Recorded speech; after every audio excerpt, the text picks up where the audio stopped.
Alright, in this video we're gonna explore Karma, the testing framework, and Jasmine, which is the plugin that it uses. So for this project we have set up two files, the worldclass.js and the worldclass.test.js. So any file that is named something and .test.js will automatically test JS files which have the same name. So in the describe method, which we see here, we can say that we're going to test something, in this case the world class tester, and inside it we basically write all our tests. And it's all handled inside an anonymous function. So there are a couple of methods which we primarily use here, which is before each, which is almost like setup in in JUnit, if you're familiar with Java. And we have the it method, which is our test framework, or just our basic test method. So we can use a couple of variables in the describe method, which we use throughout all our tests, which is our testing object and our expected value, like this. These should also have variable definitions. And in the before each we pass a function which basically just prepares whatever we need to prepare for each test. In this case we'll have to assign testing object to a class, so new world, and then let's just by default say that it should have the name earth. And moving on from there, we could, for example, check if our object is initialized, so it should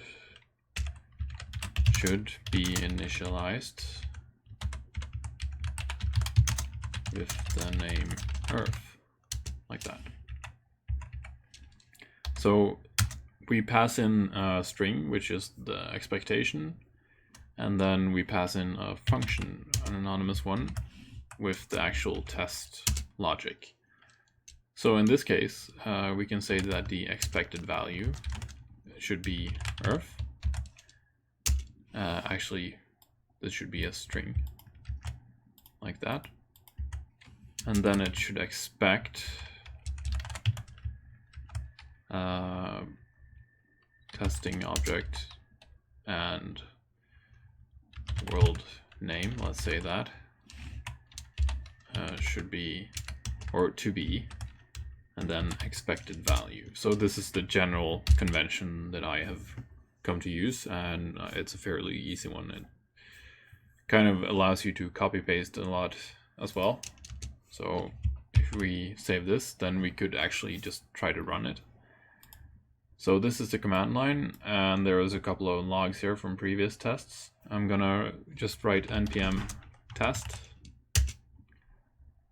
and that should automatically start up the Karma framework. And now it just ran the tests automatically in 0.016 seconds.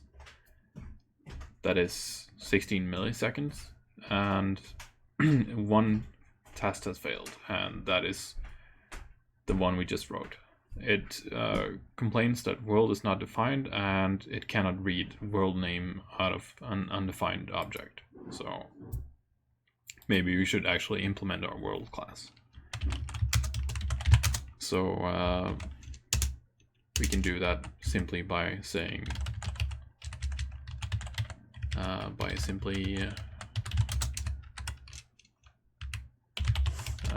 implementing that.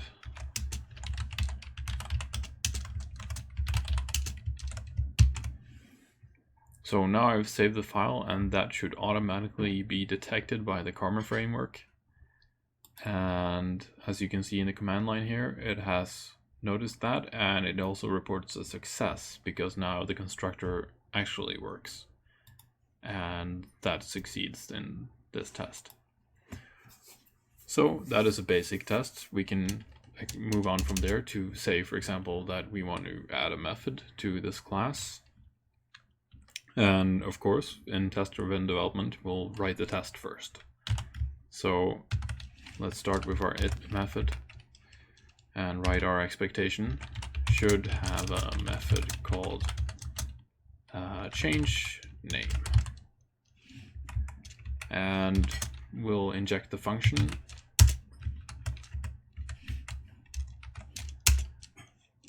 And here the expected value should be change name, like this.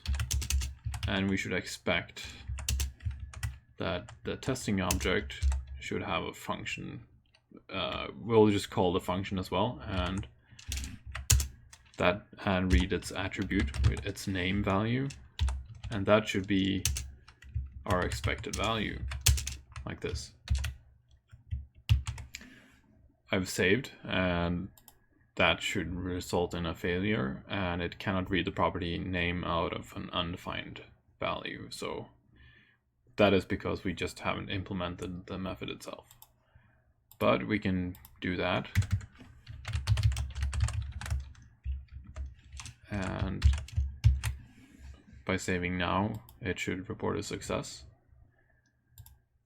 And then we could try to test the functionality of the method. We could write an if method again, and the expectation could be that the change name method should change the object's world name, like this. Rewrite our function again. The expected value, let's say we want to change the name of the world to Mars. Then we should expect that our testing object world name to be an expected value, like this. Naturally, we also have to call the method itself, so the testing object should also get the expected value as in its change name method.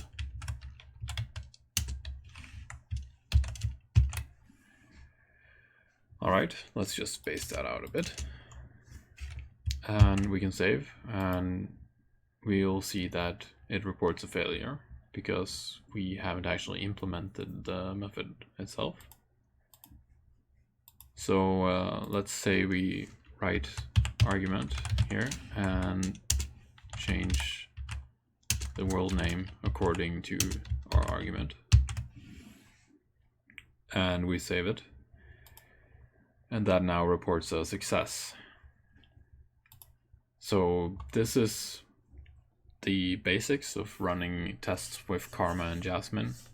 It's a very simple method, or a very simple principle, and it produces very legible tests, in my opinion. Nothing near what we'd expect from functional programming, but it still is quite readable if you just use simple conventions and write simple tests. Yeah, that's about it.